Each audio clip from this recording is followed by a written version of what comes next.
Soyez miséricordieux comme votre Père est miséricordieux. Ne jugez pas, et vous ne serez pas jugés. Ne condamnez pas, et vous ne serez pas condamnés. Pardonnez, et vous serez pardonnés. Ce sont des paroles complètement révolutionnaires prononcées par Jésus. Est-ce possible de pardonner, de tendre l'autre joue lorsqu'on a été frappé, humilié ?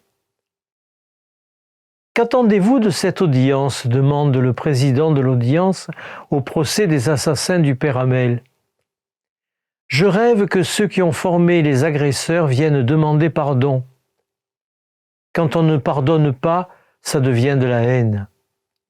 Le pardon serait merveilleux, indique Guy Coponnet à la barre.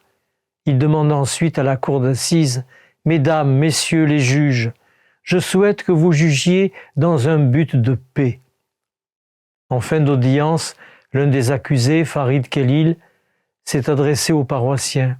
« Je vous demande pardon de ne pas avoir pu éviter ce drame en empêchant mon cousin Abdelmalik Petitjean d'aller dans cette église de Saint-Étienne du Rouvray. Depuis plus de 5 ans, je pense à vous et au père Hamel tous les jours. » Un accusé qui demande pardon, c'est formidable. Oui, il est possible de pardonner. Et Jésus a raison. Il pardonne à ses bourreaux sur la croix. Il pardonne à Pierre son reniement. Il lui confie même l'Église. Depuis notre baptême, le pardon fait partie de notre ADN chrétien. Jésus ne nous demande pas d'être des héros, mais des saints.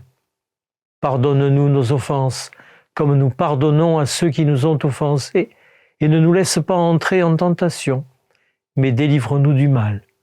Nous le disons chaque jour.